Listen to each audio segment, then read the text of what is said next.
Bismillahirrahmanirrahim. Assalamualaikum warahmatullahi wabarakatuh. Alhamdulillah alladzi an'amana bi ni'matil iman wa waffaqana li iqamati syari'atil Islam. Thumma assalatu wassalamu ala nabiyyina Muhammadin khairil anam wa ala alihi wa ashabihi wa man sara ala nahji ahlil jannati daris salam. Thumma amma ba'du. Pada iman kaum muslimin dan muslimat, jamaah salat subuh yang dirahmati oleh Allah Subhanahu wa taala, bersyukur kita panjatkan kepada Allah. Allah berkemudahan kita kembali di pertengahan bulan Syawal, dari tepatnya sudah 17 hari atau 18 hari punya bulan Syawal dari 17 dan Ramadan sudah lewat dan puasa masih ada. Ibadah sholat malam berupa tarawih juga sudah selesai lewat, namun bulan Syawal dan bulan-bulan berikutnya masih terus kita dianjurkan melakukan sholat malam. Di bulan Ramadan kita berupaya semaksimal mungkin mengerahkan segala potensi yang kita punya dengan membaca Al-Quranul Karim dan mengatakannya. Dan di bulan ini dan di bulan-bulan berikutnya pun masih terus dianjurkan kita tilawatul Quran.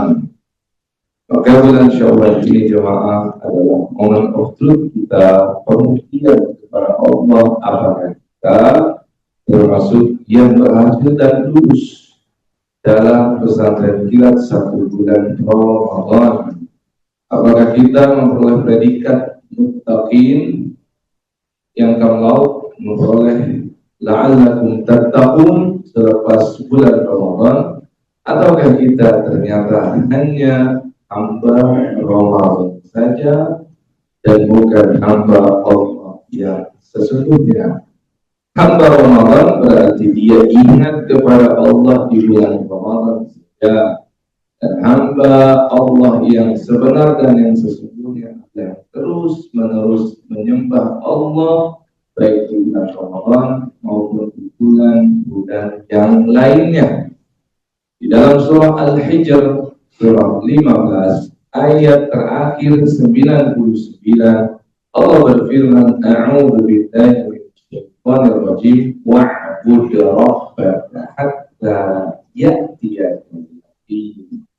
Dan sembahlah Rabbmu terus menerus. Wa'bud rabbaka hatta ya'tiyakal yaqin. Sampai kapan kita terus menyembah Allah? Sampai ya'tiyakal yaqin, sampai keyakinan menghampiri dan mendatangimu. Apa itu yang dimaksud dengan keyakinan? Sesuatu yang pasti dan kita tidak ragu sedikit pun adalah kematian. Bahkan yang non-muslim pun mereka yakin kelak kematian akan menghampiri mereka. Satu yang disepakati oleh seluruh umat manusia dan anak keturunan Nabi Adam adalah kematian akan menghampiri mereka. Maka Allah menggunakan diksi al-yakin untuk makna kematian, karena semua sepakat dan yakin kematian pasti datang. Sehingga makna ayat tersebut adalah sembah Allah terus menerus sampai kematian mendatangi kita, bukan sampai Ramadan berakhir dari kita.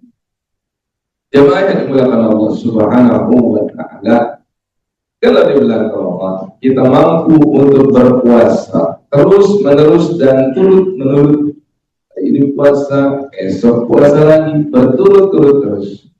1 pekan setelah puasa nggak ada liburnya, lanjutkan pekan berikutnya. 10 hari sudah berakhir, maka 10 hari berikutnya dilanjut lagi sampai 1 bulan tidak ada jeda dan tidak ada liburnya.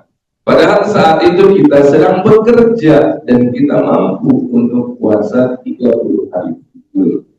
Maka seharusnya Bulan Syawal ini kita lebih mampu lagi untuk melakukan itu. Kenapa bisa dikatakan harusnya lebih mampu? Karena Allah hanya meminta 1/5 saja. Dari 30 hari yang Allah minta hanya 6 hari saja.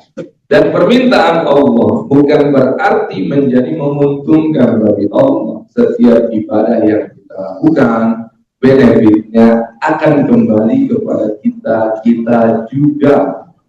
Maka Nabi SAW bersabda, "Man shoma Ramadan tsumma atba'ahu sittan Syawal, kana kasiyamid dahr." Siapapun yang berpuasa Ramadan dan ia lanjutkan dengan 6 hari setelahnya di bulan Syawal, maka dia mendapatkan pahala puasa 1 tahun penuh. Jadi justru Allah yang membuka pintu kebaikan ini, Allah juga yang memberi kemudahan untuk kita, dan Allah juga yang memberikan pahalanya untuk kita. Maka tidakkah kita tergerak dan ingin dan ambisi untuk mendapatkan pahala setahun? Jadi nggak modal untuk puasa 360-an hari, modalnya hanya 36 hari saja. Kalau sejak akil balik kita rutin mengerjakan itu sampai dengan kita wafat, maka dalam 30 tahunan, 40 tahunan kita terus dianggap oleh Allah puasa setahun. 1447 Hijriah puasa setahun, 1448 Hijriah puasa setahun, 1449 Hijriah puasa setahun, terus dianggap puasa satu. Investasi cuma 36 hari, modalnya cuma segitu, tapi mendapatkan pahala setahun bertahun. Harusnya kita sangat ambisius terhadap ini. Tidak ada perniagaan yang lebih menguntungkan daripada kita bertransaksi dan berniaga dengan Allah Subhanahu wa Ta'ala. Di bulan Ramadan kita mampu untuk sholat malam dan dimajukan itu pada sholat Isya. Kalau memang kita masih termasuk yang tidak bisa istiqomah untuk menjadikan sholat malamnya di ujung malam atau di sepertiga malam yang terakhir, kenapa nggak kita lakukan seperti Ramadan lalu? Yang terpenting tiap malam yang berlalu dari kehidupan kita pastikan kita mengerjakan sholat malam. Dahulu dalam pembahasan kajian lebih dari 1000 amalan sunnah Nabi, kita menyampaikan tentang sholat witir. Dan sholat witir bebas untuk dilakukan di awal malam, di tengah malam, ataupun di akhir malam dan menjadi penutup sholat. Kita sepakat kalau yang paling ideal, yang terbaik, yang best of the best, jadikan witir itu penutup sholat malam. Kita sepakat ya. Tapi bukan menjadi syarat sah. Yang terpenting jangan sampai malam yang berlalu dari kita terus kita nggak mengerjakan sholat witir. Makanya sahabat Abu Bakar berinisiatif untuk setiap sebelum tidur ia pastikan sudah sholat witir. Sekelas Abu Bakar saja yang istiqomah luar biasa ibadahnya, yang jaminan surga sudah ada, surga Firdaus lagi. Bukan surga emperan, bukan surga rendahan, surga yang tertinggi. Sahabat Abu Bakar yang waktu subuh ditanya oleh Nabi, sebenarnya seluruh jamaah sholat subuh saat itu, siapa yang sudah berpuasa pagi ini? Orangnya Abu Bakar doang. Siapa yang pagi ini sudah memberi makan? Dia lagi orangnya. Siapa yang sudah menjenguk orang sakit? Dia lagi. Nggak ada yang jawab selain Abu Bakar. Siapa yang sudah mengiringi jenazah ke pemakaman? Abu Bakar menjawab, ana ya Rasulullah, saya ya Rasul. Dan Nabi jamin, majtama'na fi imri'in illa dakhalal jannah. Ini amalan tidaklah berkumpul pada seseorang melainkan pasti dia adalah penghuni surga. Sebegitu istiqomahnya Abu Bakar. Tapi lihat, dia pastikan pada sholat Isya atau sebelum tidur ia sudah mengerjakan sholat witir. Saking khawatirnya ia meninggalkan sholat malam, dan itu Nabi puji. Nabi bertanya sama Umar, Umar, kapan kamu? Kata Umar, kalau saya ya Nabi, saya mengambil waktu witir itu di akhir malam. Oh, kata Nabi, kalau sahabatku yang sakti ini, dia mengambil yang paling kuat. Ditanya Abu Bakar, lalu kamu kapan wahai Abu Bakar? Mata tutir. Maka Abu Bakar menjawab, kalau saya Rasul, saya pastikan sebelum tidur saya sudah sholat witir atau di awal malam. Maka Nabi ternyata memuji dia juga. Dan Nabi bersabda, "Qad akhadha hadza bil hasmah." Kalau sahabatku yang satu ini dia mengambil kehati-hatian. Kenapa enggak kita juga mengambil seperti itu? Atau sahabat Abu Hurairah juga, dia termasuk sahabat Nabi yang memastikan sebelum tidur pokoknya sudah sholat malam, yaitu sholat witir.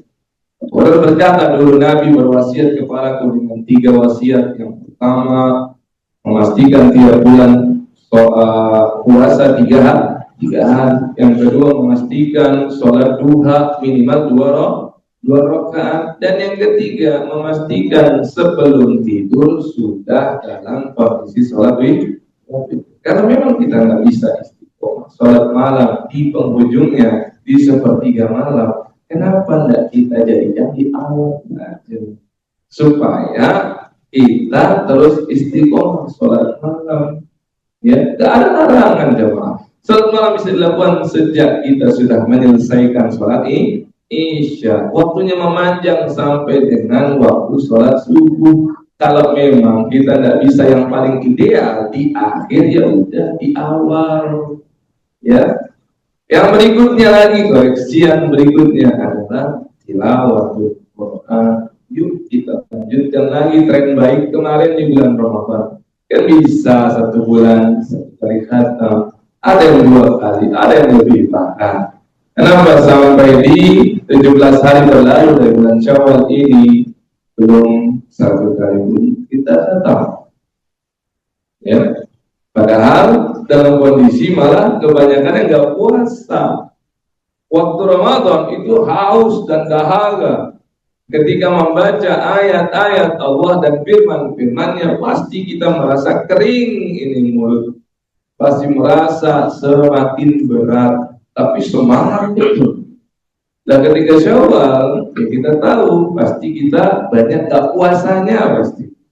1 Syawal sudah pasti nggak boleh. Berikutnya halal bihalal, berikutnya open house, berikutnya pertemuan keluarga, berikutnya didominasi dengan tidak puasa. Artinya kondisi tidak haus, artinya kondisi bisa minum. Di tengah baca Quran kita bisa untuk sembari minum. Di sela-selanya kita bisa jeda dengan minum, bahkan bisa mengopi bahkan. Ya? Harusnya kita lebih bisa untuk mengatakan Al-Quran di bulan Syawal. Kalau alasannya sibuk bekerja, lalu Ramadan lalu juga masih kerja gitu. Dan masih bisa kita punya target membaca Al-Quran.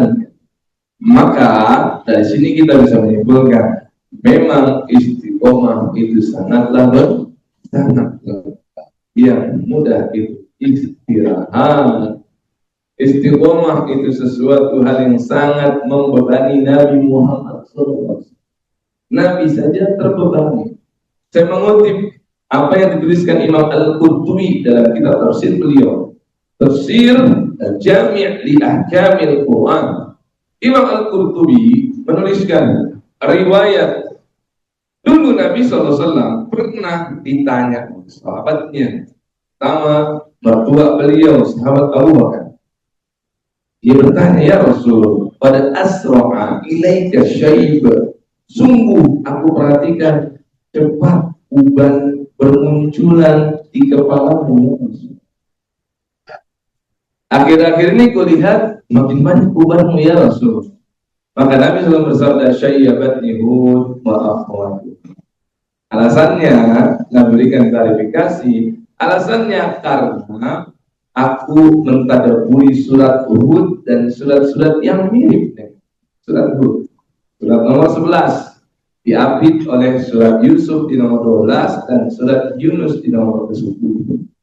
Surat ini termasuk surat kategori Al-Mi'in, surat yang ayatnya 100 lewat-lewat sedikit atau kurang sedikit, itu semua namanya surat Al-Mi'in. Kalau lihat di Quran kita, di mushaf kita 123 ayat surat ini. Ternyata itu penyebab Nabi menjadi banyak ubannya. Kita melewati surat Hud dan gak ada yang berubah sedikit pun kan. Nabi mentadaburi itu merasa terbebani sampai beruban beliau. Maka para sahabat setelah mengetahui itu, mereka banyak mentadaburi surat. Tapi mereka kurang tahu di bagian mana sih yang paling berat. Surat itu ada kisah para nabi dan rasul, Nabi Nuh dan umatnya dan pembangkangan mereka. Bahkan di surat tersebut Allah ceritakan penolakan putranya, penolakan putra Nabi Hud. Ketika Nabi Hud ajak untuk naik ke atas bahtera yang dibuat oleh Nabi Nuh. Kemudian ya umat Nabi Hud juga sama, kaum Ad namanya. Allah ceritakan denial yang mereka lakukan terhadap dakwahnya Nabi Hud. Kaum Samud diutus kepada mereka Nabi Shalih. Kemudian kaum Madian Nabi Syuaib dan seterusnya. Dan ujungnya tidak baik, tidak happy ending. Mereka dibinasakan oleh Allah Subhanahu. Maka para sahabat menduga kayaknya ini penyebabnya Nabi merasa berat, takutnya umatnya juga dibinasakan oleh Allah. Tapi Nabi nggak kasih tahu lebih lanjut. Sampai, kata Imam Qurtubi masih melanjutkan dalam kitab tafsirnya, sampai di abad kedua Hijriah ada seorang tabi'in dan dia muridnya para sahabat namanya Ibnu Ali As-Sulbi, salah satu perawi Al-Qur'anul Karim dengan berbagai qiraat. Ibnu Ali As-Sulbi, beliau bercerita, aku pernah menjumpai Nabi dalam mimpiku. Ya.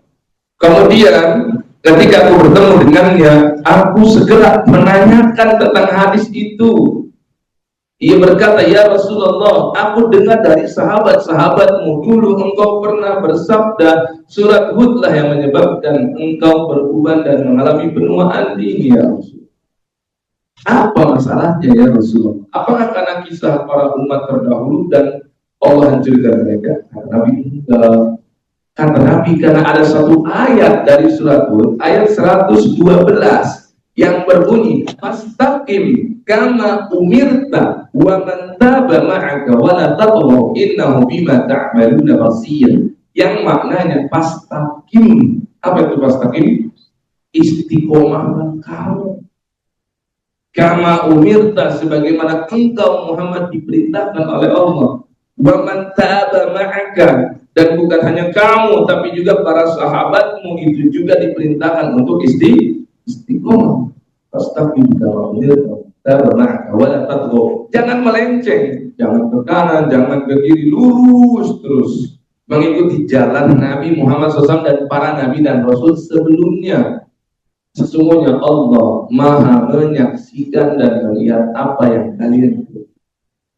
Ternyata ayat tentang istiqomah yang paling membebani Rasulullah Shallallahu Alaihi Wasallam. Ya, maka kita harus meminta terus kepada Allah keistiqomahan. Jangan lupakan untuk setiap hari kita mengucap ya muqallibal qulub tsabbit qalbi. Allahumma musarrifal qulub sarrif qulubana. Wahai zat yang membolak-balikkan hati, teguhkan hatiku istiqomah di atas agamamu. Ya Allah yang membolak-balikkan hati hambanya, mohon agar engkau tetapkan dan teguhkan kami untuk terus taat kepadamu.